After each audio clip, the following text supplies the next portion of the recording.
Hello दोस्तों, कैसे हो आप सब।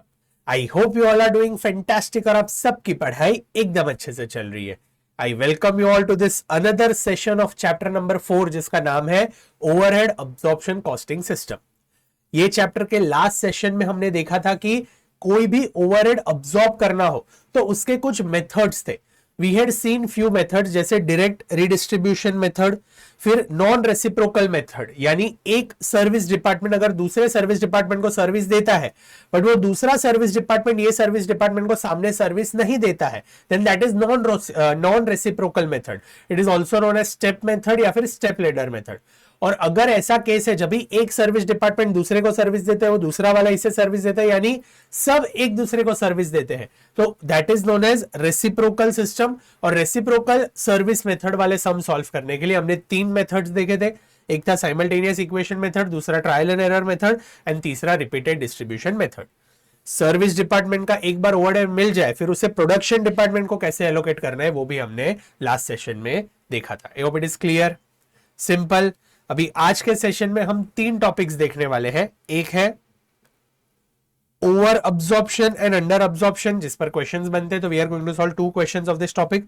उसके बाद है मशीन आवर रेट, तो इससे रिलेटेड एक क्वेश्चन सॉल्व करेंगे, सिमिलर टाइप के क्वेश्चंस रहता है एग्जाम में, तो this is second topic. And third topic है few methods of allocating overhead as well as capacity के कुछ टर्म्स है, तो वो थियरी पार्ट है, तो वो भी हम एक बार देख लेंगे। तो आज 3 चीजें हमें देखनी है। I hope you all are ready for it, but before we begin, ये वीडियो को अगर आपने लाइक नहीं किया है then do hit the like button, channel को अभी तक सब्सक्राइब नहीं किया है then do hit the subscribe button, और अपने सारे दोस्तों के साथ भी ये वीडियो जरूर शेयर करना so that they also benefit from this। ठीक है, चलो आई होप आप सबने लाइक कर दिया है, तो हम आज का सेशन स्टार्ट करते हैं। Let's begin. सबसे पहले हम समझते हैं ये ओवर अब्जॉर्प्शन और अंडर अब्जॉर्प्शन है क्या। तो हम पूरी कहानी समझते हैं ओवरहेड्स की। अभी ओवरहेड्स में क्या होता है, देखो आपको कोई भी प्रोडक्ट बनाना है तो लेट्स से कंपनी पहले स्ट्रेटेजाइज करती है कि भाई मुझे ये पेन बनाना है। फर्स्ट स्टेप क्या है, वो लोग सोचेंगे कि भाई ये पेन बनाने के लिए मुझे रॉ मटेरियल्स लगेंगे, जैसे ये पेन की बॉडी हो गई, फिर रिफिल हो गई, फिर कैप हो गया, फिर निप हो गई, तो ये सारी चीजें मुझे लगेगी। तो वो लोग परचेसिंग डिपार्टमेंट को कहेंगे भाई ये सारी चीजें तू लेकर आ सो दैट हम इससे प्रोडक्ट बना पाए। तो ये हो गया डायरेक्ट मटेरियल जो हमने चैप्टर 2 में देखा था। उसके बाद कुछ एम्प्लॉयज वो मटेरियल पे काम करेंगे, तो वो जो एम्प्लॉयज का पूरा खर्चा होता है वो हो जाएगा अपने what we call chapter number 3 labour costing में देख लिया हमने।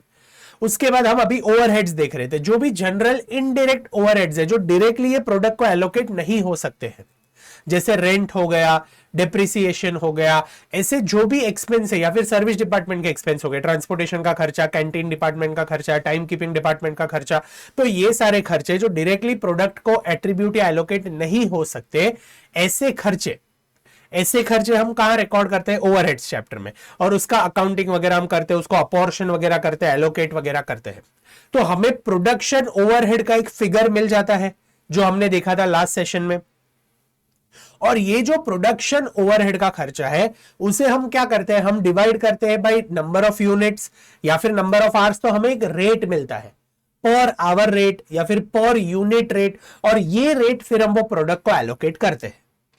अभी ये जो पूरी एक्टिविटी हम करते हैं, ये एक्टिविटी कभी होती है, ये एक्टिविटी होती है स्टार्ट ऑफ द ईयर में।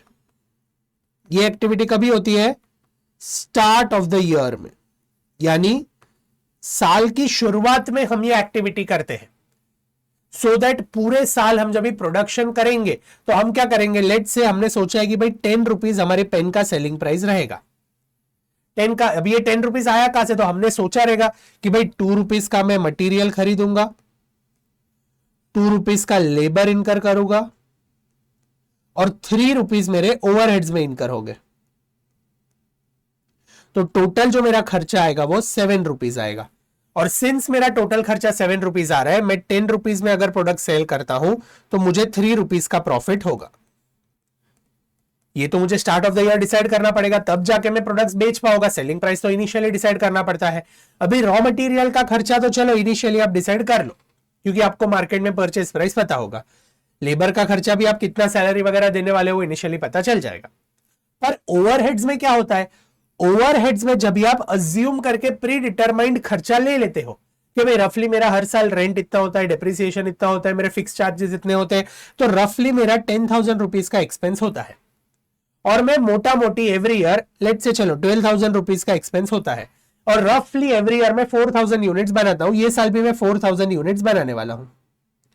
तो मेरा पर यूनिट खर्चा कितना आएगा? मेरा पर यूनिट खर्चा 3 रुपीज आएगा। तो ये अज्यूम करके मैंने क्या कर लिया, मैंने 3 रुपीज यहां पर लिख लिया, और प्री डिटरमाइंड यानी पहले ही डिसाइड करके मैंने ओवरहेड रेट डिसाइड करके सेलिंग प्राइस प्रॉफिट वगैरह डिसाइड कर लिए। अभी ईयर एंड में जब भी एक्चुअल ओवरहेड्स इनकर होते हैं, ईयर एंड में जब भी एक्चुअल ओवरहेड्स इनकर होते हैं, तभी जरूरी नहीं है कि 12,000 ही इनकर होगा, शायद 11,000 ही इनकर हो, शायद 13,000 इनकर हो जाए, शायद 15,000 इनकर हो जाए। तो मैंने ड्यूरिंग द ईयर क्या किया होगा? मैंने ड्यूरिंग द ईयर जितने यूनिट्स बनाए, 1 यूनिट बनाया, 2 यूनिट बनाया, 3 यूनिट बनाया, ऐसे 4,000 यूनिट्स मैंने सोचा था बनाऊंगा। तो ये 4,000 यूनिट्स तक मैंने क्या किया होगा? मैंने तो पर यूनिट ओवरहेड का खर्चा 3 रुपीज ही कंसिडर किया होगा। यानी मैंने हर एक यूनिट पे 3 रुपए एब्जॉर्ब किए हैं during the year. For every unit I have absorbed 3 rupees every year. यानी मैंने क्या किया है, मैंने पहले डिसाइड करके 12,000 रुपीज अब्सॉर्ब कर लिए। बट एक्चुअल में मेरा खर्चा 12,000 होगा जरूरी नहीं, अगर 12,000 हुआ तो एक्सीलेंट। बट अगर मेरा खर्चा समझो एक्चुअली 13,000 होता है,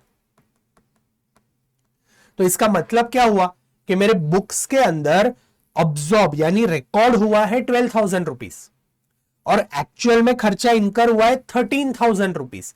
इसका मतलब क्या है कि 1,000 रुपए 1,000 रुपीज कम अब्सॉर्ब हुआ है, मेरे बुक्स में कम रिकॉर्ड हुआ है। तो इसे हम क्या कहते हैं? This is nothing but under absorption. This is nothing but under absorption. और अगला केस लेते हैं, एक्चुअली अगर 12,000 रुपीज अब्सॉर्ब हुए हैं, और अब्सॉर्ब यानी 3 रुपीज के हिसाब से मैंने 12,000 रुपीज बुक्स में रिकॉर्ड किए, 12,000 अब्सॉर्ब किए, और एक्चुअल खर्चा मेरा सिर्फ 11,000 रुपीज हुआ। एक्चुअल खर्चा मेरा 11,000 हुआ, तो मेरे बुक्स में तो 12,000 रिकॉर्ड हो गया है खर्चा, बट खर्चा कितना हुआ? सिर्फ 11,000 हुआ। इसका मतलब क्या हुआ है कि बुक्स के अंदर 1,000 रुपीज ओवर अब्सॉर्ब हो गया है।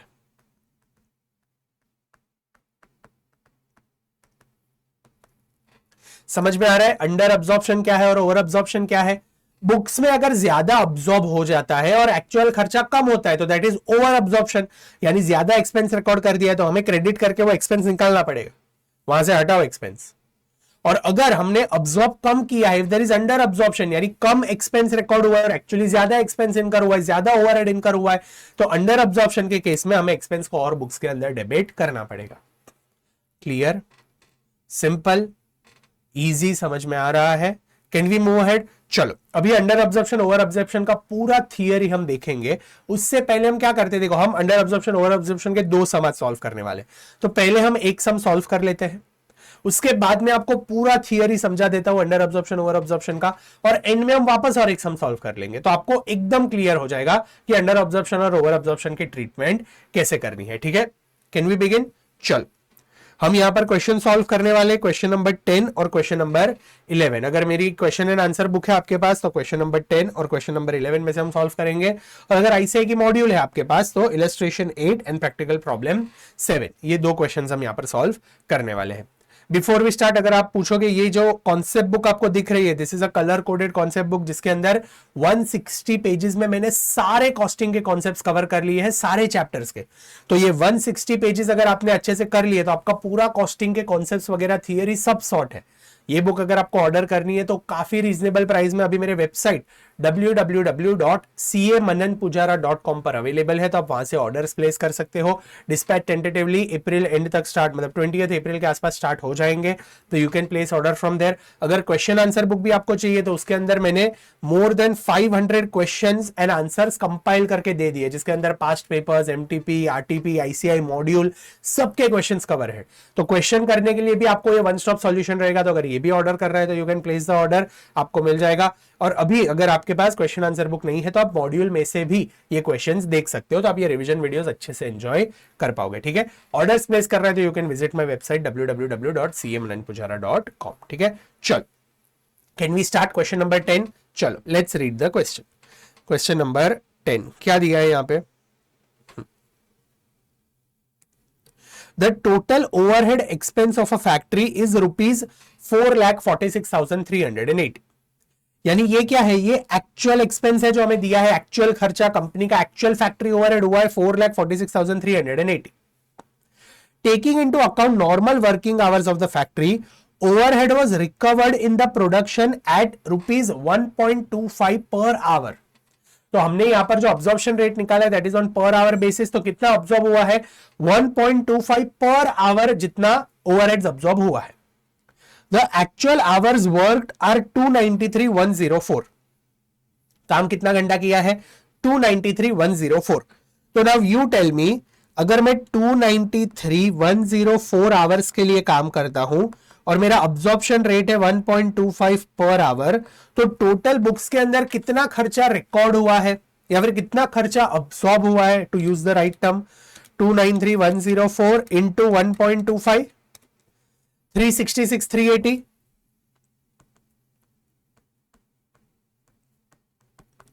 बुक्स के अंदर अब्सॉर्ब हुआ है 3,66,380। बुक्स के अंदर अब्सॉर्ब हुआ है, रिकॉर्ड इतना हुआ है, और एक्चुअली खर्चा कितना हुआ है 446,380। तो डिफरेंस कितना है 80,000 रुपीज का डिफरेंस है यहां पर। और ये 80,000 का जो डिफरेंस है ये अंडर अब्जॉर्प्शन है कि ओवर अब्जॉर्प्शन है, ये अब्सॉर्ब्ड ओवरहेड है, यानी बुक्स में रिकॉर्ड हुआ है, और ये एक्चुअल ओवरहेड।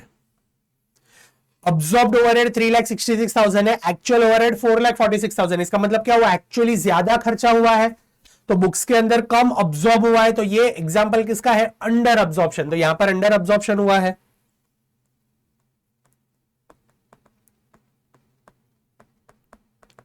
तो हमें बुक्स में और 80,000 रिकॉर्ड करने पड़ेंगे। अभी 80,000 रिकॉर्ड कैसे करेंगे, तो we'll use a supplementary rate, उसके कुछ ट्रीटमेंट्स है, वो हम एक बार क्वेश्चन पूरा पढ़ ले, फिर मैं आपको सिखा देता हूं कैसे सॉल्व करना है। ठीक है, चलो, ओवर अब्जॉर्प्शन है कि अंडर अब्जॉर्प्शन है, ये आपको क्लियर हो गया, ये आपको समझ में आ गया, परफेक्ट। अगर ये समझ में आ गया तो आधी गेम आपने जीत ली। एमसीक्यू वगैरह में अंडर अब्जॉर्प्शन ओवर अब्जॉर्प्शन पूछेंगे तो आप अच्छे से सॉल्व कर पाओगे। ठीक है, चलो, अभी यहां तक हमने पढ़ लिया, हमें पता चल गया 80,000 का अंडर अब्जॉर्प्शन है। अभी आगे का इंफॉर्मेशन दिया है वो पढ़ते हैं। State how would you proceed to close the books of accounts, assuming that besides 7,800 units produced, of which 7,000 were sold। हमने 7,800 यूनिट्स मैन्युफैक्चर किए, प्रोड्यूस किए, जिसमें से 7,000 यूनिट्स हमने सेल कर दिए। There were 200 equivalent units in work in progress। 7,800 produce किए, 200 units WIP में पड़े हैं और 7,000 यूनिट्स हमने सेल कर दिए। अब ये इक्विवेलेंट यूनिट्स WIP में, इसका मतलब क्या है कि WIP में तो शायद 400 यूनिट्स रहेंगे।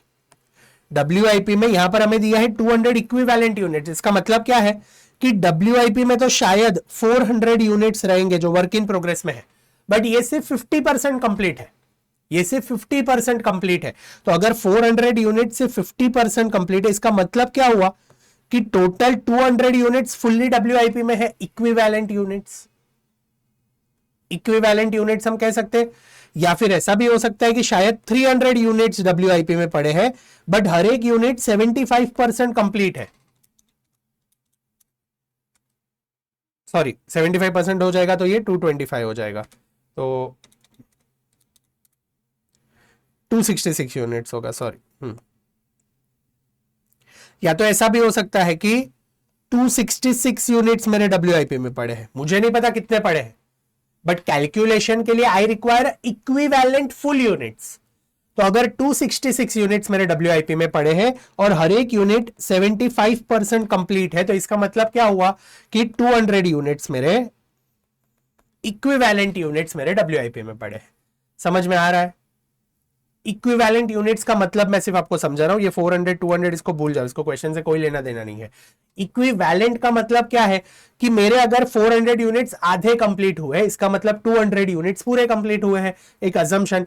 क्योंकि कैलकुलेशन क्या है, रिक्वायर इक्विवेलेंट फुल यूनिट्स। तो यहां पर वो लोग ने जो दिया है ना 200 equivalent units are in WIP, यहां पर तो सीधा सीधा दे दिया है इक्विवेलेंट यूनिट। शायद कोई क्वेश्चन में अगर आपको ऐसा दिया हो कि 400 यूनिट्स आर 50% कंप्लीट, तो आपको क्या कंसिडर करना है, 400 यूनिट्स डब्ल्यूआईपी में कंसिडर नहीं करने, 400 इंटू 50%, 200 यूनिट्स आर कंप्लीट, यानी 200 units equivalent units are in WIP, उतना कंसिडर करना है। समझ में आ गया?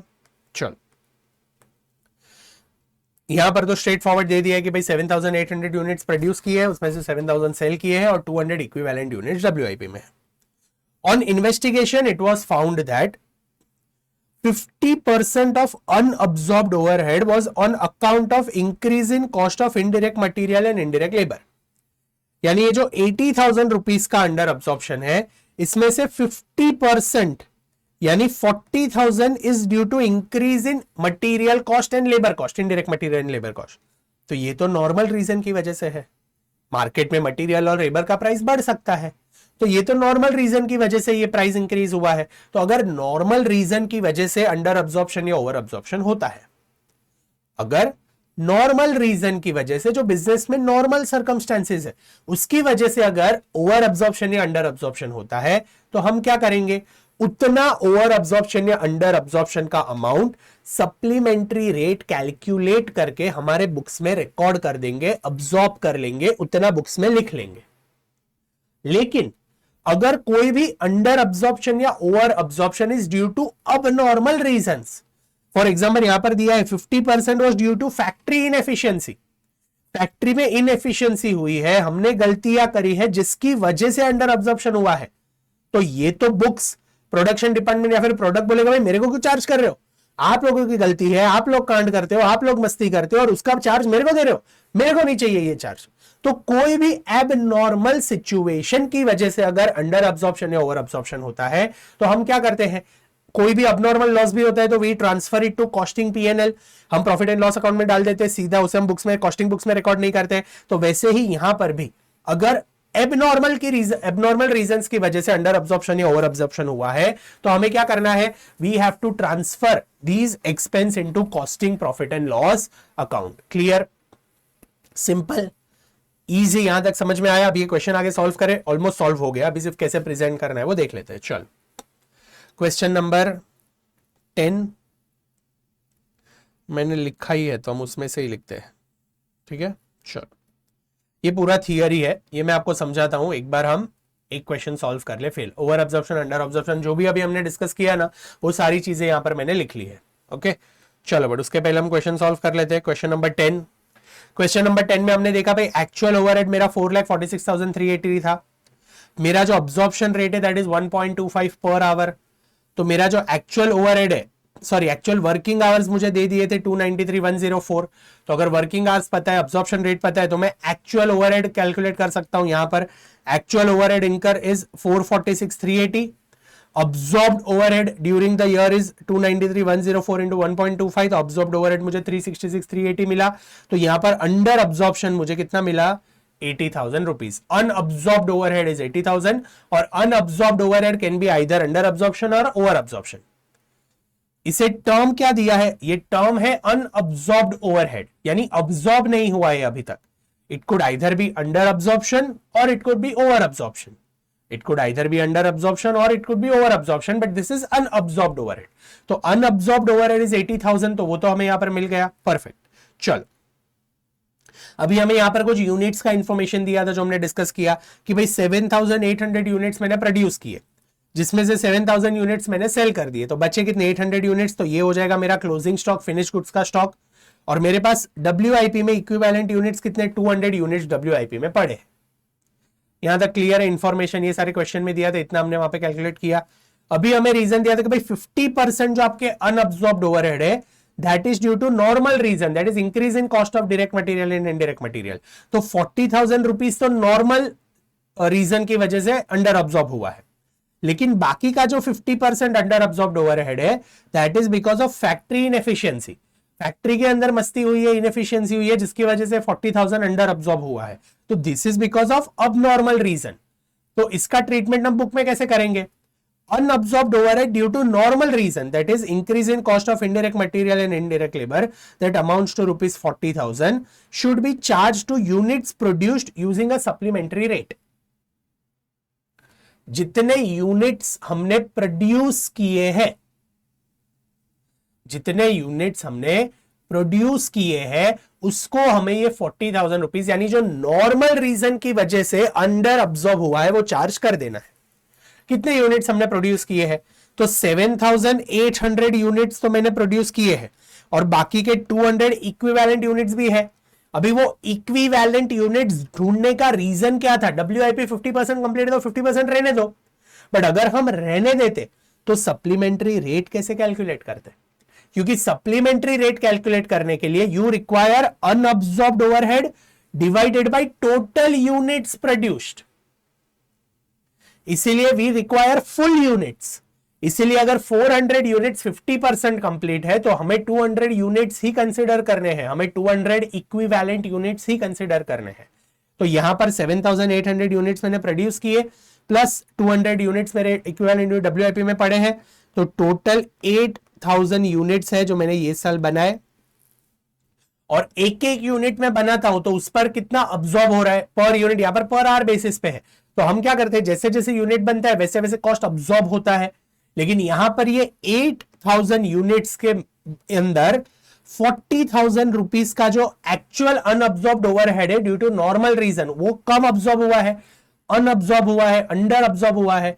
तो ये 40,000 डिवाइड बाई 8,000 अगर हम करते हैं तो 5 रुपीज पर यूनिट हमें मिलता है। 5 रुपीज पर यूनिट का ओवरहेड कम रिकॉर्ड हुआ है तो रिकॉर्ड कर लो। 5 रुपीज का ओवरहेड कम रिकॉर्ड हुआ है तो रिकॉर्ड कर लो वापस। तो हम क्या करेंगे, यहां पर ये 5 रुपीज पर यूनिट रिकॉर्ड कर लेंगे and 40,000 rupees of under absorbed overhead should be charge to cost of sales, finish goods and WIP using supplementary rate. अभी चार्ज कैसे करेंगे? देखो अंडर अब्सॉर्प्शन है, इसका मतलब क्या है, एक्सपेंस कम चार्ज हुआ है तो आपको एक्सपेंस और बुक में चार्ज करना है। और एक्सपेंस अगर और बुक में चार्ज करना है तो आप क्या करोगे, एक्सपेंस आर ऑलवेज डेबिटेड। इसीलिए अगर एक्सपेंस बुक में चार्ज करना है तो under absorption is always debited.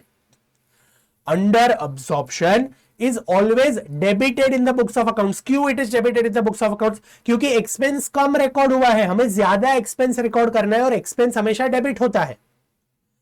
Over absorption is always credited, क्योंकि ओवर एब्सॉर्प्शन यानी ज्यादा एक्सपेंस रिकॉर्ड हो गया है। ज्यादा एक्सपेंस रिकॉर्ड हो गया है तो हमें एक्सपेंस निकालना है बुक्स में से। ऑलरेडी आपने ज्यादा एक्सपेंस डेबिट कर दिया है तो अभी आपको क्या करना पड़ेगा, क्रेडिट करना पड़ेगा, एक्सपेंस निकालना पड़ेगा। इसलिए under absorption is always debited, over absorption is always credited. एक बार मेरे साथ बोलो सब, under absorption is always debited and over absorption is always credited. Clear, simple, easy. अभी यहां पे 40,000 का अंडर अब्सॉर्प्शन है, हमने सप्लीमेंट्री रेट ढूंढा 5 रुपीज पर यूनिट, तो उतना आप क्या करवा दो, ऑब्जॉर्व करवा दो, बुक्स में रिकॉर्ड कर दो, बुक्स में डेबिट कर दो। कैसे करेंगे, तो हमारा जो फिनिश गुड्स का स्टॉक है वो तो 800 यूनिट्स है, तो 800 इंटू 5 4,000 यूनिट्स हम स्टॉक ऑफ फिनिश गुड्स में रिकॉर्ड कर लेंगे। फिर WIP स्टॉक जो है इक्विवेलेंट यूनिट्स, तो वो 200 यूनिट्स है, तो 200 इंटू 5 1,000 रुपीज हम WIP स्टॉक में रिकॉर्ड कर देंगे। और जो कॉस्ट ऑफ सेल्स है, क्योंकि 7,000 रुपीज हमने सेल किया है, ये सारे हेड्स क्यों करने पड़ेंगे, क्योंकि कॉस्ट शीट बन गया है।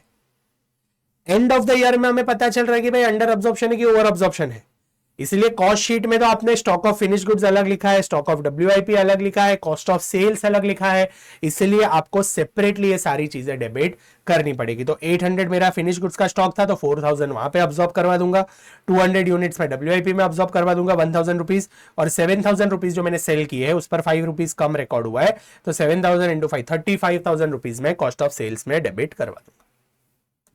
तो ये जो 40,000 का अंडर अब्सॉर्प्शन था वो मैंने बुक्स में रिकॉर्ड कर दिया ड्यू टू नॉर्मल रीजंस। तो यहां पर क्या होगा, my profits will be reduced by 35,000 and amount of stock will be increased by 5,000। यहां पर स्टॉक मेरा डेबिट हो जाएगा, स्टॉक इज एन एसेट, तो 5,000 से बढ़ गया तो स्टॉक मेरा 5,000 से बढ़ जाएगा, क्योंकि ये 4,000 के फिनिश गुड्स का स्टॉक बढ़ गया और 1,000 WIP का स्टॉक बढ़ गया। And profits will be reduced by 35,000, क्योंकि यहां पर कॉस्ट ऑफ सेल्स में 35,000 का एक्सपेंस जो है वो डेबिट हो जाएगा। क्लियर, सिंपल, इजी, समझ में आ रहा है? ओके। अभी यहां पर अंडर अब्सॉर्प्शन तो 80,000 था, 40,000 ड्यू टू नॉर्मल रीजन था, वो तो हमने सप्लीमेंट्री रेट निकाल के 5 रुपीज निकाल के एलोकेट करके खत्म कर दिया। बाकी के 40,000 का क्या, जो अब नॉर्मल रीजन की वजह से अंडर अब्सॉर्ब हुआ है, तो जो भी अबनॉर्मल रीजन की वजह से अंडर अब्सॉर्ब हुआ है उसे हमें क्या करना है, we have to transfer it to costing PNL. Balance 40,000 rupees of under absorbed overhead due to factory inefficiency which is an abnormal loss, it should be transferred और debited to costing PNL account. Simple, easy, समझ में आ रहा है, perfect. एक बार इसका theory पढ़ लेते हैं, I hope it is clear. चल, under absorption and over absorption of overheads.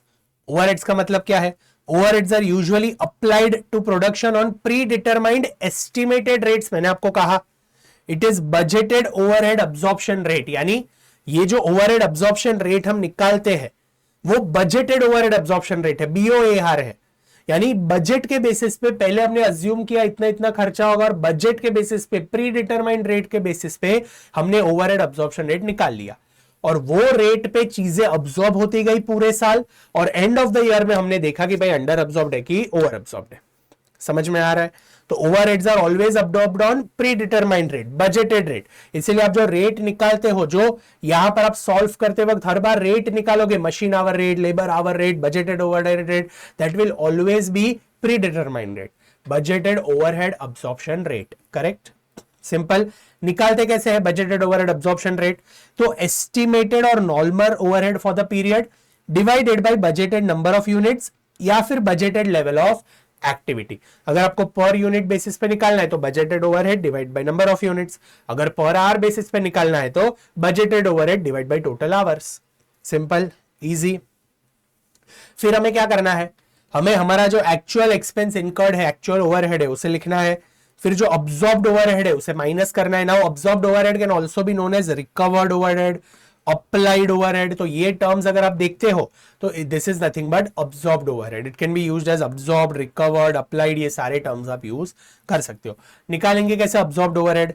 Actual activity into absorption rate, यानी एक्चुअली कितनी एक्टिविटी हुई है, कितने आवर्स काम किया, कितने यूनिट्स बनाए हैं, इंटू जो आपका बजटेड ओवरहेड अब्सॉर्प्शन रेट आपने ऊपर निकाला था उसको मल्टीप्लाई करेंगे तो वील गेट दिस। हमने हमारे केस में जो आवर्स दिए थे 2,93,000 आवर्स इंटू 1.25 पर आवर किया, that is nothing but absorbed rate. Clear? Simple. तो हमें क्या मिलेगा? Under absorption and over absorption. अगर अब्सॉर्ब्ड अमाउंट कम है तो इट इज अंडर अब्सॉर्प्शन, अगर अब्सॉर्ब्ड अमाउंट ज्यादा है एक्चुअल अमाउंट से तो it is over absorption. Treatment कैसे करेंगे? अगर नॉर्मल रीजन की वजह से अंडर या ओवर अब्सॉर्प्शन है तो you should calculate supplementary rate. Supplementary rate कैसे कैलकुलेट करेंगे? जितना अंडर और ओवर अब्सॉर्प्शन है ड्यू टू नॉर्मल रीजन उसे न्यूमरेटर में लेंगे डिवाइडेड बाय यूनिट्स प्रोड्यूस्ड, तो हमें सप्लीमेंट्री रेट पर यूनिट मिल जाएगा। और ये supplementary rate per unit will be applied to stock of finish goods, stock of WIP and cost of sales account. Accounting कैसे करेंगे? अगर अंडर अब्सॉर्प्शन है तो आपको एक्सपेंस डेबिट करना है, तो स्टॉक ऑफ फिनिश गुड्स में आप number of units produced into supplementary rate कर लो। डब्ल्यूआईपी के लिए equivalent units into equivalent completed units into supplementary rate कर लो। और कॉस्ट ऑफ सेल्स के अंदर भी आप unit sold into supplementary rate कर लो। This will be debited if it is under absorption, और अगर ओवर अब्सॉर्प्शन है, ज्यादा अब्सॉर्ब कर लिया है तो क्रेडिट करना पड़ेगा। तो similarly stock of finish goods account को क्रेडिट कर दो, number of units into supplementary rate. WIP में भी इक्विवेलेंट कंप्लीटेड यूनिट्स जितने हैं इनटू सप्लीमेंट्री रेट उसे क्रेडिट कर दो, और कॉस्ट ऑफ सेल्स में जितने यूनिट सेल किए हैं इनटू सप्लीमेंट्री रेट उतना क्रेडिट कर दो। एग्जाम में प्रेजेंट कैसे करना है? तो पहले actual factory overhead incurred minus overhead incurred due to abnormal reason. कई बार क्वेश्चन में, अभी जो नेक्स्ट क्वेश्चन हम करेंगे उसके अंदर कुछ ऐसे ओवरहेड्स है जो अबनॉर्मल रीजन की वजह से इनकर हुए, तो वो तो ओवरहेड्स ऊपर ही निकाल दो before considering this unabsorbed overhead. Abnormal reason की वजह से जो ओवरहेड्स है वो तो ऊपर ही निकाल दो, तो वो यहां पर ही हमें निकाल देने हैं ड्यू टू अबनॉर्मल रीजन जो ओवरहेड इनकर हुए हैं। फिर नेट एक्चुअल एक्सपेंस इनकर्ड हमें मिलेगा। फिर अब्सॉर्ब्ड ओवरहेड हमें कैलकुलेट करना है, जैसे हम कैलकुलेट कर रहे थे, तो हमें यहां पर मिलेगा unabsorbed overhead, and if it is due to abnormal reason then it will be transferred to costing PNL. Clear? Simple, easy. Can we solve next question, question number 11? चल, लेट्स स्टार्ट क्वेश्चन नंबर 11। ये जो लिखा है वो मैं एक बार delete कर देता हूं यहां पे, तो क्वेश्चन नंबर 11 हम पढ़ सके अच्छे से। ठीक है, चलो लेट्स रीड क्वेश्चन नंबर 11।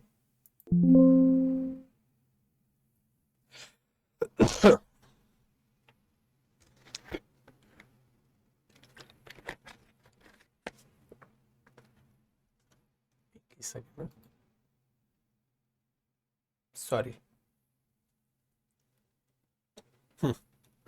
चलो, let's start question number 11. Let's read the question. In a factory, overhead of a particular departments are recovered on the basis of ₹5 per machine hour. तो यहां पर हमें budgeted overhead absorption rate BOAR कितना दिया है? ₹5 पर machine our, per machine our, ये हमें यहां पर बजटेड ओवरहेड अब्सॉर्प्शन रेट दे दिया है. The total expense incurred and actual machine hours for the department for the month of August are 80,000 and 10,000 hours respectively. तो actual expense हमें दिया है, कितना इनकर हुआ है? 80,000 रुपीज. और हमें यहां पर hours कितने दिए हैं? actual hours worked हमें दिए हैं 10,000 hours. तो अगर 10,000 hours मैंने काम किया है, पर आवर मेरा रेट 5 रुपीज है, तो मेरा अब्सॉर्ब्ड ओवरहेड्स कितना आएगा बच्चों?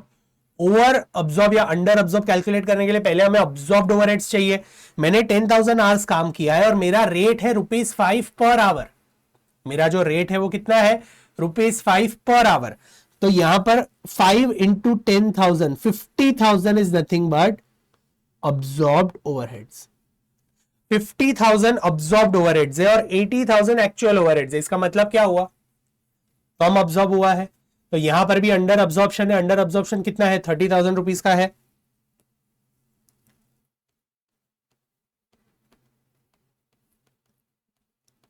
तो यहां पर भी अंडर अब्सॉर्प्शन है. कितने का? 30,000 रुपीज का.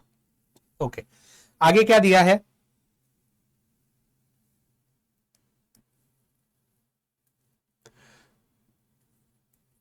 Of the amount 80,000, 15,000 became payable due to an award of labor court and 5,000 was in respect of expense of previous year booked in the current month. किया गलती किया, यही मैंने आपको कहा कि ये चीज ध्यान रखनी है, इसलिए मैंने रेड पेन से यहां पर लिखा था. हमें क्या करना है? एक्चुअल ओवरहेड्स आपने 80,000 ले लिया, बट ये एक्चुअल ओवरहेड्स में दो ऐसे एक्सपेंस है जो एबनॉर्मल नेचर के हैं. जो क्या है? अब नॉर्मल नेचर के है. ये 15,000 रुपीज जो है, ये तो कोई लेबर कोड का ऑर्डर आया था इसलिए हमें खर्चा इनकर करना पड़ा. और ये जो 5,000 रुपीज है, ये तो प्रीवियस ईयर का था. यानी ये 15,000 प्लस 5,000, 20,000 रुपीज तो गलत एक्चुअल एक्सपेंस में आ गया है. तो मेरा एक्चुअल एक्सपेंस 80,000 नहीं है. एक्चुअल एक्सपेंस 80,000 माइनस 20,000 है. एक्चुअल एक्सपेंस कितना है? 60,000 है. और अब्सॉर्ब्ड ओवरहेड मेरा कितना है? 50,000 है. I have to compare 60,000 and 50,000. तो मेरा जो अंडर अब्सॉर्प्शन आएगा वो कितना आएगा? 30,000 नहीं बट 10,000. करेक्ट क्वेश्चन, इसलिए पूरा पढ़ना चाहिए ऑलवेज. चलो, तो यहां पर आई होप इट इज क्लियर. जो भी अबनॉर्मल टाइप के एक्सपेंसेस है वो हमें पहले ही डिडक्ट करने हैं बिफोर कैलकुलेटिंग अंडर अब्सॉर्प्शन या over absorption. I hope it is clear, simple. चलो आगे क्या दिया है?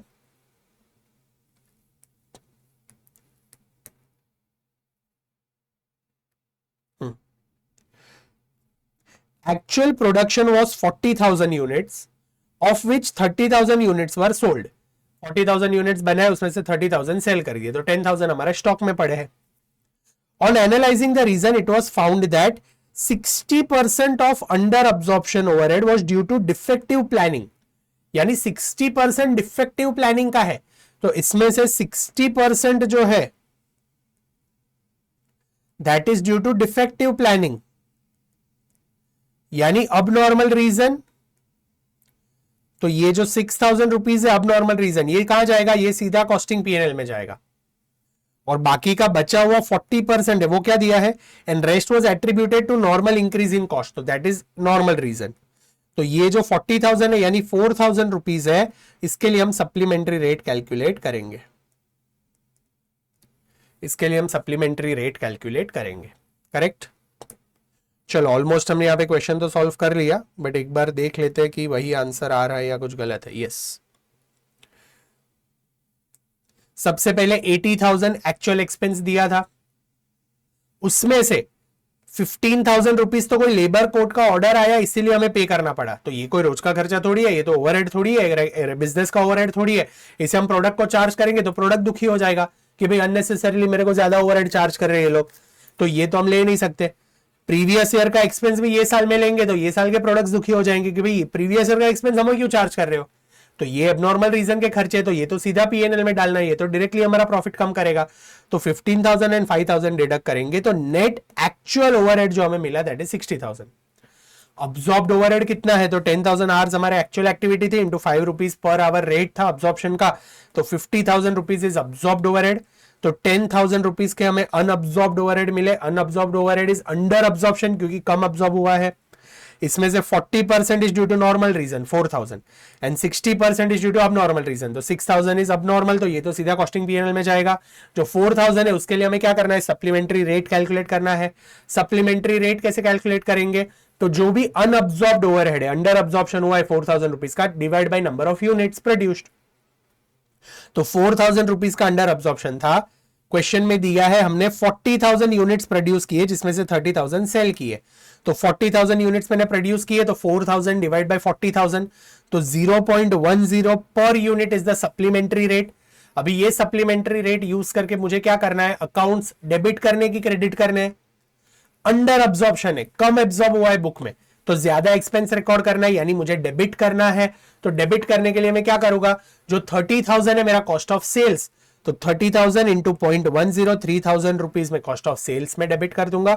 और 10,000 का मेरा स्टॉक पड़ा है तो 10,000 इंटू 0.10 1,000 रुपीज में फिनिश गुड स्टॉक में डेबिट कर दूंगा। तो ये 4,000 जो भी हमारा लॉस था ड्यू टू नॉर्मल रीजन, ये हमने डेबिट कर दिया हमारे cost of sales and stock में 4,000, और बचे हुए जो 6,000 रुपीज है वो कहा जाएगा, ये बैलेंस 60% है, that will be directly transfer to costing PNL. Correct, simple, easy, समझ में आ रहा है, perfect. Can we move to the next topic. चलो अभी जो हमारा नेक्स्ट टॉपिक है that is machine hour rate, उससे रिलेटेड हमें क्वेश्चन नंबर 17 सॉल्व करना है। हम सीधा क्वेश्चन पढ़ लेते हैं, मैं आपको सिर्फ समझा देता हूं मशीन आवर रेट कैसे कैलकुलेट करते हैं। क्वेश्चन सॉल्व करेंगे तो आपको एकदम क्लियर हो जाएगा कि मशीन आवर रेट कैसे कैलकुलेट करना है। मशीन आवर रेट के कैलकुलेशंस पे भी क्वेश्चन बनते हैं, तो हम पहले मशीन आवर रेट का क्वेश्चन सॉल्व कर लेंगे तो आपको ये भी कॉन्सेप्ट क्लियर हो जाएगा। और लास्ट में मैं जैसे आपको कहा कुछ थियरी टॉपिक्स है वो 5-10 मिनट में मैं आपको समझा दूंगा, ठीक है। चलो तो let start with question number 17। Question number 17, अगर आपके पास मॉड्यूल है तो ये इलस्ट्रेशन नंबर 7 है मॉड्यूल का, तो आप मॉड्यूल में से भी रिफर कर सकते हो, ठीक है। चलो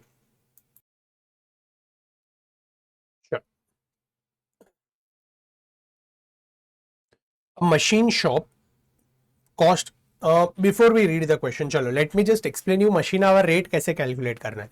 तो मशीन आवर रेट का मतलब क्या है, अभी मैंने देखो सप्लीमेंट्री रेट कैलकुलेट किया हमने, तो सप्लीमेंट्री रेट में हमने क्या किया, we calculated all the overheads.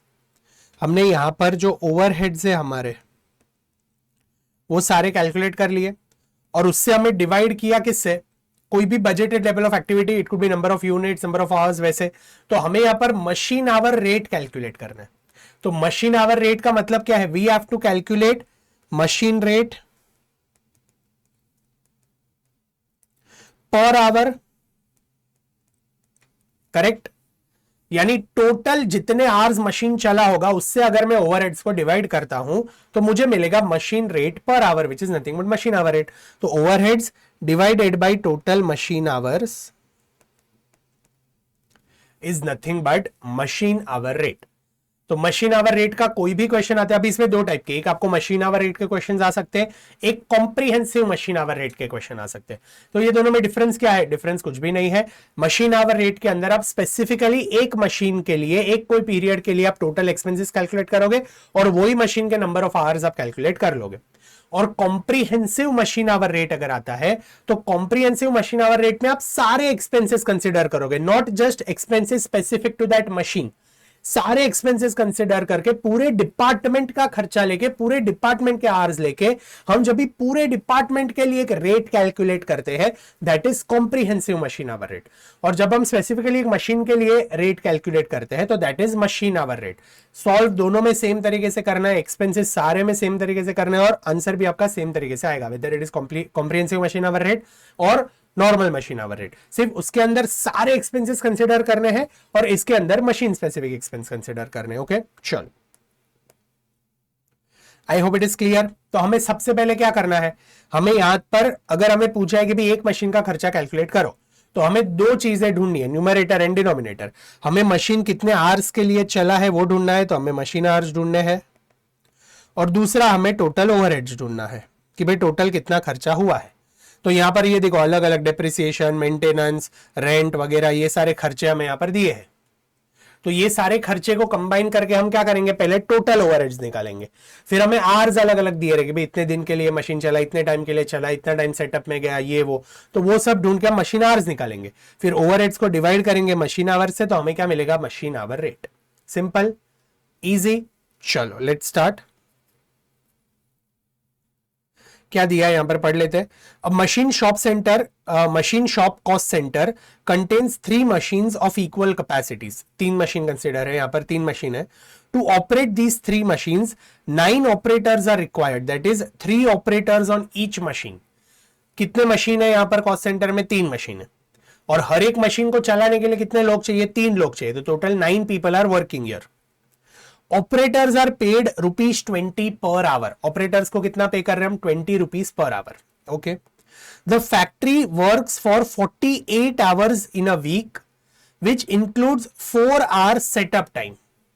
यानी 1 वीक में कंपनी का जो मशीन है वो कितने टाइम चल रहा है, 48 आवर्स के लिए वो लोग फैक्ट्री रन कर रहे हैं, जिसमें से 4 आवर्स मशीन सेटअप करने में जाता है।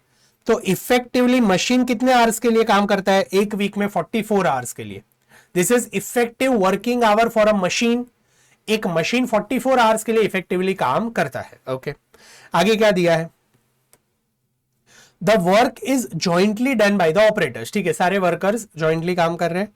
The operators are fully paid for 48 hours. अब ये 4 आवर्स मशीन को सेटअप में लग रहा है, उससे ऑपरेटर की गलती नहीं है, तो operators are paid for how much, 48 hours. Okay, in addition they are also paid a bonus of 10% of productive time। इसका मतलब क्या है बच्चों, 48 आवर्स के लिए हम लेबरर्स को तो पे करते हैं, ओवर एंड अबाउट देम हम 10% बोनस पे करते हैं, बट बोनस 10% जो बोनस हम पे कर रहे हैं वो सिर्फ प्रोडक्टिव टाइम के लिए पे कर रहे हैं। यानी ये जो सेटअप में 4 आवर्स जा रहा है उसके लिए हम बोनस पे नहीं करेंगे, तो बोनस विल बी पेड, ये 10% bonus will be paid only for 44 hours and not 48 hours. Meaning समझा, परफेक्ट। चलो आगे देखते क्या दिया है। Costs are reported for this company on the basis of 13 4 weekly period. यानी ये जो कॉस्ट हमें यहां पर दिए हैं सारे, ये 13 4 वीकली पीरियड के लिए दिए, यानी पूरे साल के लिए दिए, जिसके अंदर 13 4 वीक पीरियड आते हैं। यानी यहां पर ये देखो मशीन वगैरह के एक्सपेंस हमें पर वीक दिए थे, तो हमें क्या करना पड़ेगा, ये जो सारे एक्सपेंस है these are for 13 4 weekly period. तो अगर हम मंथली ढूंढ रहे तो हमें डिवाइड बाय 13 करना पड़ेगा, अगर वीकली ढूंढ रहे तो डिवाइड बाय 52 करना पड़ेगा, 13 इंटू 4। करेक्ट। ओके, आगे क्या दिया है देखते हैं। The company for the purpose of computing machine hour rate includes direct wages of the operator and also recoups factory overhead allocated to the machine। यानी यहां पर स्पेसिफिकली दिया है कि भाई मशीन आवर रेट कैलकुलेट करने के लिए आपको वेजेस भी कंसिडर करने हैं, तो यहां पर हम रफली कॉम्प्रिहेंसिव मशीन आवर रेट जैसा ही कैलकुलेट करेंगे, क्योंकि वेजेस वगैरह भी हम कंसिडर कर रहे हैं। The following details of factory overhead applicable to the cost center are available। यानी मशीन से रिलेटेड जो भी खर्चे यहां पर एप्लीकेबल है वो सब दिए हैं। अभी ये सारे खर्चे हम पढ़े, उससे पहले अभी तक जो इंफॉर्मेशन हमने देखा है उसका कैलकुलेशन देख ले तो आप कंफ्यूज ना हो। हमें यहां पर क्या दिया, अभी तक हमने वेजेस देखा था, हमें पूछा क्या है देख लेते हैं। Calculate cost of running 1 machine for a 4 week period. यानी हमें यहां पर जो कैलकुलेशंस करना है वो एक मशीन के लिए करने हैं और 4 वीक पीरियड के लिए करने हैं। Correct, for 1 machine and a 4 week period. चलो एक बार हम इतना पढ़ ही लेते हैं, फिर वापस क्वेश्चन पर आ जाएंगे। हमें और क्या दिया है, depreciation at 10% per annum on original cost of machine. Original cost of each machine is 52,000। तो डिप्रिसिएशन का खर्चा एक मशीन के लिए 4 वीक पीरियड के लिए कितना होगा अगर मुझे कैलकुलेट करना है तो। यहां पर दिया है ईच मशीन, यानी एक मशीन का खर्चा 52,000 है, उस पर डेप्रिसिएशन कितना है 10% है, तो 52,000 पर मैं अगर 10% करता हूं तो कितना आता है 5,200। पर ये 5,200 is for how many days और how many weeks, it is for 13 4 weekly period. मुझे जो आंसर चाहिए वो तो सिर्फ 1 4 वीकली पीरियड के लिए चाहिए, यानी सिर्फ 4 वीक्स के लिए चाहिए। ये डेप्रिसिएशन तो 13 4 वीक्स के लिए, यानी 52 वीक्स के लिए, पूरे साल का है डेप्रिसिएशन, 13 4 वीकली पीरियड। तो मुझे ये 5,200 को क्या करना पड़ेगा, 13 से डिवाइड करना पड़ेगा। करेक्ट। फिर दूसरा एक्सपेंस हमें दिया है maintenance and repair per week per machine is 60 rupees. हमें एक मशीन के लिए चाहिए लेकिन 4 वीक्स के लिए चाहिए, ये तो पर वीक दिया है 60 रुपीज। तो इसका हम क्या करेंगे, ₹60 इंटू 4 करना पड़ेगा, तो 6 12 18 ये 240 रुपीज आएगा। तो ये जो खर्चा है ये 4 वीक एक मशीन के लिए 240 आएगा। फिर कंज्यूमेबल स्टोर्स पर वीक पर मशीन इज 75, तो इसका भी सेम हमें करना पड़ेगा 75 इंटू 4, क्योंकि 4 वीक्स के लिए चाहिए। तो 75 4 150 300 रुपीज आएगा। करेक्ट, हाँ। तो ये वो हो गया। फिर आगे क्या दिया है, power is 20 units per hour per machine at rate of 80 paise per unit, no power is used during the setup hours. ठीक है, तो हम पहले 4 वीक में टोटल नंबर ऑफ आवर्स कितने हैं वो कैलकुलेट करना पड़ेगा। वो कैसे करेंगे, तो यहां पर देखो 48 आवर्स के लिए एक वीक में हम 48 आवर्स काम करते हैं, हमें यहां पर दिया है 48 आवर्स इन अ वीक, जिसमें से 4 आवर्स जाता है सेटअप के लिए। तो इफेक्टिव आवर्स मेरे कितने हैं, 44 आवर्स। मुझे आंसर चाहिए 4 वीक पीरियड के लिए, ये 1 वीक के लिए है। तो 4 वीक के लिए कितना आएगा, ये सबको इंटू 4 कर दो। तो 4 वीक्स के लिए टोटल वर्किंग आवर्स कितने हैं, 48 इंटू 4, यानी टोटल 192 आवर्स हम काम करते हैं, जिसमें से सेटअप के लिए कितना जाएगा, एवरी वीक 4 आवर्स जाता है सेटअप के लिए, तो 16 आवर्स सेटअप के लिए जाएगा। तो 192 माइनस 16, तो इफेक्टिवली मैं 176 आवर्स काम करता हूं। 176 आवर्स में काम करता हूं। अगर हम सॉल्यूशन देखें क्वेश्चन नंबर 17 का, तो ये रहा। First, we have calculated effective machine hours for a 4 week period because we require cost for running one machine for 4 weeks period. तो effective working hours कितने, total working hours मेरे 48 hours into 4 week है, which is 192 hours, जिसमें से 4 hours is setup time for 4 weeks, तो minus 16, तो हमें effective hours मिल गए 176 hours. करेक्ट। तो एक वीक में हम 176 hours काम करते हैं, तो यहां पर हमारा effective hours का कैलकुलेशन हो गया। अब ये पावर का जो कैलकुलेशन है वो हम आगे करते हैं, उसके आगे क्वेश्चन में क्या दिया है वो पढ़ लेते हैं। Apportionment to the cost centre, यानी ये कॉस्ट सेंटर, ये स्पेसिफिक मशीन को कुछ खर्चे डायरेक्टली अपॉर्शन हुए। कौन से खर्चे हैं, तो rent is 5,400 per annum, heat and light per annum 9,720, foreman salary per annum 12,960 and miscellaneous expense per annum 18,000। तो ये 4 एक्सपेंस तो वो लोग ने सीधा सीधा पर एनम दे दिया है। अभी पर एनम यानी पूरे साल के अंदर कितने वीकली पीरियड है, 13 वीकली पीरियड है। मुझे तो सिर्फ 4 वीक्स के लिए चाहिए, यानी एक वीकली पीरियड, एक 4 वीकली पीरियड के लिए चाहिए, वहां पर तो 13 4 वीकली पीरियड है। तो मुझे क्या करना पड़ेगा, ये सारे पर एनम एक्सपेंस को डिवाइड बाय 13 करना पड़ेगा। तो मुझे एक 4 वीकली पीरियड के लिए मिलेगा, क्योंकि मेरा पूरा कैलकुलेशन 4 वीक पीरियड के लिए होना चाहिए। तो ये जो मेरे स्टैंडिंग चार्जेस है, फिक्स्ड चार्जेस है, जो अपॉर्शन हो गए हैं, rent, heat and light, salary and other miscellaneous expense, तो ये चारों पर एनम है, तो मैंने लिख लिया, उसका टोटल मैंने कर दिया 46,080, और ये 46,080 जो है, this is total expense for the entire cost centre. Apportionment to the cost centre, यानी पूरे कॉस्ट सेंटर का ये टोटल खर्चा है। अभी एक कॉस्ट सेंटर के लिए कितने मशीन्स है, there are 3 machines of equal capacity in each cost center. तो ये जो टोटल मेरा खर्चा है 46,080, ये खर्चा किसके लिए, एक तो 3 मशीन्स के लिए है और 13 4 वीकली पीरियड के लिए है। करेक्ट। तो 1 वीकली पीरियड और 1 मशीन के लिए खर्चा कितना होगा, total cost expense for 1 machine for a 4 week period will be 46,080 divided by 3 machines into 13 4 weekly period. तो अगर मैं 39 से डिवाइड करता हूं, आप समझ रहे हो, एक कॉस्ट सेंटर के अंदर 3 मशीन है और ये जो खर्चा है that is for 13 4 weekly period. हमें जो डेटा चाहिए that is for 1 machine and 1 4 weekly period, यानी 4 वीक्स के लिए डेटा चाहिए। तो मैं डिवाइड करूंगा 46080 divide by 3 machines into 13 periods, that is divide by 39। तो मुझे जो आंसर मिलेगा that is 1181.54। Correct, simple easy, इतना समझ में आया। देखो यहां पर मशीन आवर रेट कैलकुलेट करने के क्वेश्चंस में है ना, जो ध्यान आपको रखना है वो इसी बात का रखना है। डेटा पर एनम दिया होगा, पूछा होगा मंथली, डेटा 4 वीकली दिया होगा, पूछा होगा वीकली, कुछ डेटा 3 वीकली दिया होगा, कुछ डेटा 1 वीक का दिया होगा, कुछ डेटा क्वार्टर के लिए दिया होगा, कुछ डेटा पर एनम दिया होगा। ऐसे 3 मशीन्स रहेंगे, 5 मशीन्स रहेंगे, 10 कॉस्ट सेंटर रहेंगे। तो क्वेश्चन में जो भी दिया है वो स्पेसिफिकली आपको पता होना चाहिए कि ये जो कॉस्ट दिया है वो इतनी चीजों के लिए दिया है और मैं जो कैलकुलेट कर रहा हूं मैं इतनी चीजों के लिए कर रहा हूं। 3 मशीन का खर्चा दिया है, मैं 1 मशीन के लिए कैलकुलेट कर रहा हूं तो डिवाइड बाई 3।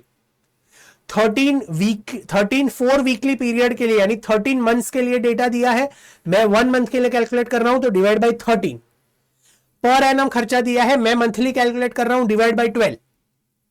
पर एनम खर्चा दिया है, मैं क्वार्टरली कैलकुलेट कर रहा हूं, डिवाइड बाई 4।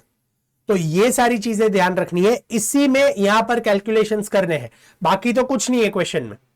बाकी ओवरहेड्स एक बार कैलकुलेट हो गए, फिर तो टोटल आवर्स जो भी इफेक्टिव आवर्स मिलते हैं उससे डिवाइड कर दो तो आपको मशीन आवर रेट मिल जाएगा।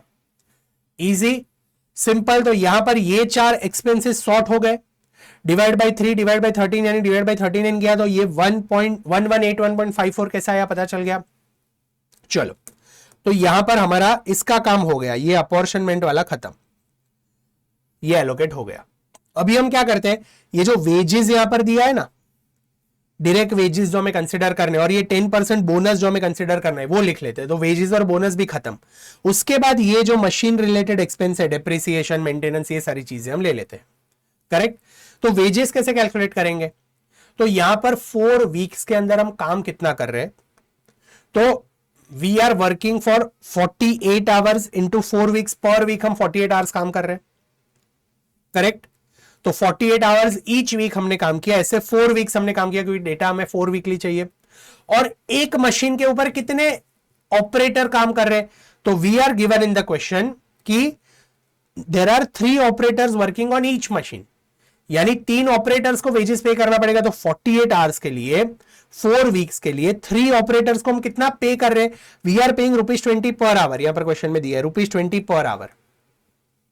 तो 48 hours per week into 4 weeks into 3 operators into 20, तो 11,520 is total wages for 4 week for 1 machine। अभी बोनस हमने दिया है, बोनस वो लोग ने कहा है हम सिर्फ इफेक्टिव आवर्स के लिए देंगे, जितना प्रोडक्टिव टाइम है उसके लिए ही हम बोनस देंगे। क्वेश्चन में दिया है 10% बोनस ऑफ प्रोडक्टिव टाइम, तो प्रोडक्टिव टाइम कितना है 44 आवर्स। तो here you can write 44 hours into 4 weeks into 3 operators into ₹20 into 10%, या फिर ये 44 इंटू 4 हमने यहां पर ऊपर कैलकुलेट किया, इफेक्टिव आवर्स आ रहे हैं 176 आवर्स, तो आप वैसे भी ले सकते हो। तो 176 hours into 3 operators into ₹20 into 10%, तो हमें आंसर क्या मिला 1056।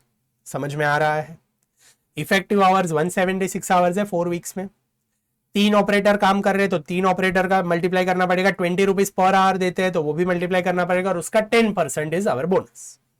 तो जो टोटल वेजेस हम पे कर रहे हैं वो कितना आ गया, it is 11,520 plus 1056 is total wages and bonus, plus ये जो फिक्स एक्सपेंस हमारा 1181.54 है, तो टोटल फिक्स चार्जेस या फिर स्टैंडिंग चार्जेस जो हमें पे करने हैं दैट इज 13,757.54। तो यहां पर ये वेजेस भी सॉल्व हो गया। करेक्ट। तो वेजेस हो गया, ये एक्सपेंस हो गया, अभी बचे कौन से, सिर्फ ये बीच वाले एक्सपेंस बचे हैं। करेक्ट। तो मशीन रिलेटेड एक्सपेंस जो अभी बचे वो हम सारे लिख लें। तो मशीन रिलेटेड एक्सपेंस में सबसे पहले कौन सा है, डेप्रिसिएशन। डेप्रिसिएशन मैंने यहां पर आपको कैलकुलेट करके दिखाया, 5,200 इज फॉर पर मंथ या फिर what we call 10, sorry that is total depreciation, 52,000 का 10%, and this is for 13 4 weekly period. हमें तो चाहिए 1 4 वीकली पीरियड के लिए या फिर 4 वीक्स के लिए, तो you have to divide by 13। तो डेप्रिसिएशन ये 5200 डिवाइड बाई 13 कर लो, या फिर 52,000 डिवाइड बाई 13 इंटू 10% कर लो, तो हमें ये 400 आ गया। 5200 डिवाइड बाई 13 400। फिर maintenance is 60 rupees per week, हमें 4 वीक के लिए चाहिए तो 240 मेंटेनेंस। कंज्यूमेबल इज 75 पर वीक, हमें 4 वीक के लिए चाहिए तो 300 रुपीज मेंटेनेंस। तो वो दोनों हमने यहाँ पर कैलकुलेट कर लिए, 240 एंड 300। अभी पावर आ जाते हैं, पावर का कैलकुलेशन कैसे करेंगे, तो वो लोग ने क्या कहा है 20 units per hour per machine at rate of 80 paise per unit. Total machine कितने टाइम के लिए चला है, 176 आवर्स के लिए चला है। कितना रुपीस पे कर रहे हैं, 20 रुपीज पर आवर, तो 176 hours into 20 rupees per hour into 80 paise per unit, क्योंकि यहां पर हमें क्या दिया है 20 units per our, 20 units per our इनकर हो रहा है, और जो कॉस्ट है दैट इज 80 पैसे, 20 रुपीज नहीं 20 यूनिट्स है, तो पर आवर 20 यूनिट्स का एनर्जी इनकर हो रहा है। तो टोटल 176 आवर्स इंटू 20 यूनिट्स, इतना टोटल एनर्जी इनकर हुआ, टोटल यूनिट्स ऑफ एनर्जी इनकर हुआ 176 इंटू 20, यानी टोटल 3520 यूनिट्स का एनर्जी यूज हुआ, और पर यूनिट कितना पे कर रहे हैं 80 पैसा, दैट इज 0.8। तो 3520 इंटू 0.8 अगर हम करते हैं तो 2816 हमें पावर का खर्चा मिलता है। तो यहां पर टोटल मशीन का जो खर्चा है दैट इज 3576। ये सारे मशीन रिलेटेड एक्सपेंस है। आईसीआई यूजुअली स्टैंडिंग चार्जेस और मशीन रिलेटेड एक्सपेंस अलग क्लासिफाई करके कैलकुलेट करता है। मशीन से रिलेटेड खर्चा मशीन एक्सपेंस में लिखता है, और जो भी फिक्स चार्जेस है जो डायरेक्टली अपॉर्शन हुए वो सारे स्टैंडिंग चार्जेस में लिखता है। तो ये दोनों चार्जेस हमने लिख लिए, तो इसका टोटल आ गया 3756। अभी ये दोनों को टोटल कर दो, तो 3756 प्लस 13757, हमें यहां पर टोटल मिलता है 17513। टोटल खर्चा हमें मिल गया। अभी मशीन आवर रेट कैसे निकालेंगे, वेरी सिंपल, टोटल खर्चा मिल गया, टोटल इफेक्टिव आवर्स कितने, always divide by effective hours. बच्चों याद रखना डिवाइड किससे करना है, टोटल आवर से नहीं, टोटल इफेक्टिव आवर्स से। इफेक्टिवली मशीन कितना चला है, तो इफेक्टिवली तो मशीन 176 आवर्स के लिए ही चला है, तो टोटल खर्चा है मेरा 17513.54 divided by 176 which is effective hours. तो मेरा जो मशीन आवर रेट आता है that is 99.51 rupees per hour, 99.51 rupees per hour, correct, easy, simple, समझ में आ रहा है। ऐसे ही मशीन आवर रेट के काफी क्वेश्चंस मॉड्यूल में भी है, पास पेपर्स में भी है। आप और 2-3 क्वेश्चन प्रैक्टिस करोगे तो आपको एकदम क्लियर हो जाएगा। फॉर्मेट सेम है, पहले सारे ओवरहेड्स को जितना पूछा है उस वो हिसाब से डिवाइड करके प्रॉपर ओवरहेड्स लेकर आओ, इफेक्टिव मशीन आवर्स कैलकुलेट कर लो, दोनों को डिवाइड कर दो तो आपको मिल जाएगा machine hour rate. Easy, simple. तो आई होप आपको methods of apportionment of overhead समझ में आ गया, जो हमने लास्ट सेशन में कल देखा। उसके बाद आपको यहां पर over absorption and under absorption क्या होता है वो समझ में आ गया, सप्लीमेंट्री रेट कैसे कैलकुलेट करते हैं वो समझ में आ गया, नॉर्मल सिचुएशन में कैसे अंडर अब्जॉर्प्शन या ओवर अब्जॉर्प्शन को डेबिट या क्रेडिट करते हैं वो समझ में आ जाएगा यूजिंग सप्लीमेंट्री रेट। और अगर एबनॉर्मल रीजन है तो कॉस्टिंग पीएनएल में डालना है, तो वो पार्ट हमने देखा। उसके बाद यहां पर हमने देखा मशीन आवर रेट कैसे कैलकुलेट करते हैं, तो सारे एक्सपेंसेस लेने हैं, जितना पूछा है वो हिसाब से टोटल ओवरहेड्स ढूंढना है for that particular machine for that particular period, and you have to divide it by effective hours for that particular period. अच्छा, इसमें और एक चीज ध्यान रखना, अगर आपका जो एक्सपेंस है that is for a 4 week period, तो जो इफेक्टिव आवर्स आप डिनोमिनेटर में लेते हो that also has to be for 4 week period. अब यहां पर पूरे साल का आवर्स लेते हो और यहां पर सिर्फ 4 मंथ्स का एक्सपेंस लेते हो तो आंसर गलत आएगा। जितने टाइम के लिए ओवरहेड आपने कैलकुलेट किया है उतने टाइम का ही इफेक्टिव आवर्स होना चाहिए। यहां पर 176 आवर इज फॉर 4 वीक्स, और ये जो ओवरहेड्स हमने कैलकुलेट किया that is also for 1 machine for 4 weeks. Correct, simple, easy, I hope it is clear. चलो अभी लास्ट टॉपिक आज के सेशन में हम देख लेते हैं, कुछ थियरी है यहां पर जो हमें यहां पर देखनी है, वो हम एक बार देख लेते हैं, ठीक है। चलो यहां पर हमने सबसे पहले तो देखा था कुछ मेथड्स, ये मेथड्स वाला पार्ट हमने देख लिया था। उसके बाद यहां पर मैंने मेथड्स का इन डेप्थ एक्सप्लेनेशन दिया है, तो you can read it from the concept book. उसके बाद दूसरा टॉपिक है methods of absorbing overhead to various products और जॉब। हमने अलग अलग मेथड से टोटल प्रोडक्शन ओवरहेड तो निकाल लिया। अभी टोटल प्रोडक्शन ओवरहेड निकालने के बाद हम क्या करते हैं, हमें हर एक प्रोडक्ट को ये जो ओवरहेड है वो एलोकेट करना पड़ेगा, एब्जॉर्ब करवाना पड़ेगा। तो कैसे करेंगे? There are various methods. Best common method is labour hour rate and machine hour rate. अभी हमने जो कैलकुलेट किया ना machine hour rate, that is budgeted overhead absorption rate. तो हम क्या कर सकते हैं, या तो लेबर आवर रेट निकाल लो, या तो मशीन आवर रेट निकालो, या फिर रेट पर यूनिट निकाल दो। ये तीन widely used and most common है, जो ज्यादातर यूज होते हैं। या तो आप लेबर आवर रेट निकालो, या तो मशीन आवर रेट निकालो, या तो रेट पर यूनिट निकालो। लेबर आवर रेट कैसे निकालेंगे? Very simple, total overhead of a production department divided by total direct labour hours. तो हमें रेट पर लेबर आवर मिल जाएगा, जितने लेबर आवर के लिए काम किया उससे मल्टीप्लाई कर दो तो आपको टोटल वहां पर ओवरहेड मिल जाएगा जो ऑब्जर्व हुआ है। तो direct labour hour rate use करके हम ओवरहेड्स निकाल सकते हैं और प्रोडक्ट को एलोकेट कर सकते हैं पर आवर बेसिस पे। या फिर आप मशीन आवर रेट निकाल सकते हो। मशीन आवर रेट कैसे निकालना है? तो मशीन आवर रेट निकालने के लिए हमने अभी कैलकुलेट किया, you have to calculate total overheads of the machine divided by total machine hours. Correct? It can be either direct machine hour rate और कॉम्प्रिहेंसिव मशीन आवर रेट, ये भी मैंने आपको समझा दिया। फिर मेथड क्या है? तो जो मेथड हमने अभी यूज किया कि पहले आप क्या करो, calculate total overhead apportionment to the production department. वो अलग मेथड्स यूज करके हम करते थे, सारे स्टार्टिंग में हमने देखे। Then apportion these overheads to machine और ग्रुप ऑफ मशीन। फिर कैलकुलेट करो भाई पर्टिकुलर मशीन के लिए कितना खर्चा हो रहा है। एलोकेट मशीन स्पेसिफिक कॉस्ट, अगर कोई मशीन स्पेसिफिक कॉस्ट है तो वो डायरेक्टली उसको एलोकेट कर दो। Estimate total productive hours of the machine, हमने इफेक्टिव आवर्स कैलकुलेट किए। Aggregate overhead as apportioned in step 2 and allocated in step 3 is divided by the total effective hours. So total overheads divided by total effective hours, the resultant figure is machine hour rate. Clear? Simple, easy. तो या तो आप direct labour hour rate निकाल सकते हो, या तो machine hour rate निकाल सकते हो, या फिर रेट पर यूनिट निकाल सकते हो। Total overheads divided by total number of units, तो हमें पर यूनिट रेट मिल जाएगा, सप्लीमेंट्री रेट में हम जैसे करते थे वैसे। तो ये तीन मेथड्स है कॉस्ट एलोकेट करने के लिए टू अ पर्टिकुलर प्रोडक्ट। इसके साथ साथ और तीन मेथड है जो ज्यादा यूज नहीं होते, इतने लॉजिकल प्रैक्टिकल नहीं है, but since they are methods हम थियरी के लिए पढ़ लेते हैं। You can calculate as a percentage of direct material, as a percentage of prime cost और as a percentage of direct labor cost। यानी आपका जो टोटल प्रोडक्शन ओवरहेड है वो न्यूमरेटर में रहेगा, divided by budgeted material cost of all the products into 100। तो आपको क्या मिलेगा? अ परसेंटेज ऑफ मटेरियल कॉस्ट। यानी मैंने अज्यूम किया कि भाई मेरा टोटल ओवरहेड इस साल 1 लाख रुपीज होगा और मेरा जो मटेरियल कॉस्ट है ना वो 10,000 होना चाहिए। यानी इसका मतलब क्या हुआ कि जो मेरा ओवरहेड का खर्चा है दैट इज 10%, सॉरी हाँ 10,000 नहीं लेते हम, ये ले लेते हैं 10 लाख रुपीज। ओके हाँ, मेरा मटेरियल का खर्चा 10 लाख होगा और मेरा जो ओवरहेड है वो 1 लाख इनकर होगा। इसका मतलब क्या हुआ कि मेरा जो ओवरहेड है that will B 10% of my direct material. अभी एक्चुअली अगर मेरा मटेरियल का खर्चा 8 लाख ही इनकर हुआ तो मेरा ओवरहेड्स कितना ऑब्जॉर्ब होगा? मेरा ओवरहेड जो ऑब्जॉर्ब होगा that will B 10% of 8 lakh which is nothing but 80,000। तो मैंने सोचा था 1 लाख एक्चुअल होना चाहिए बट मेरा एक्चुअल ऑब्जॉर्ब सिर्फ 80,000 हुआ। तो this is like calculating overheads basis percentage of direct material. वैसे ही आप कैलकुलेट कर सकते हो as a percentage of prime cost या फिर as a percentage of direct labour cost. But ये इतना लॉजिकल नहीं है क्योंकि मटेरियल के प्राइस अगर कम ज्यादा होते तो उससे ओवरहेड के एक्सपेंस ज्यादा रिलेटेड नहीं होते हैं।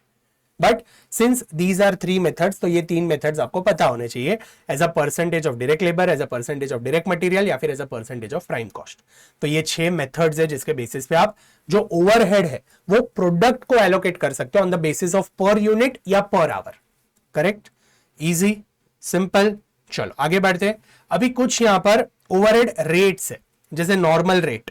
नॉर्मल रेट यानी एक्चुअल जो हमारा इनकर हुआ है ना ओवरहेड रेट, जो हमें ईयर एंड में पता चलते कि भी मेरा एक्चुअल एक्सपेंस इतना है, एक्चुअल आवर्स इतने हैं, तो ये मेरा एक्चुअल रेट है, that is nothing but normal rate. फिर है प्री डिटरमाइंड ओवरहेड रेट, जो हम ये चैप्टर में हर जगह यूज करते हैं।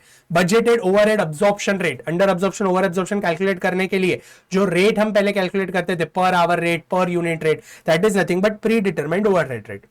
दूसरा आता है ब्लैंकेट ओवरहेड रेट। कई बार क्या होता है कंपनी डिसाइड कर लेती है कि भाई ये एक ही रेट है, blanket overhead rate for entire company, यानी overhead cost for the whole factory divided by total units of a selected base of whole factory. तो ये एक ब्लैंकेट ओवरहेड रेट सारे यूनिट्स के, सारे डिपार्टमेंट के, सारे प्रोडक्ट को लगेगा, that is nothing but blanket rate.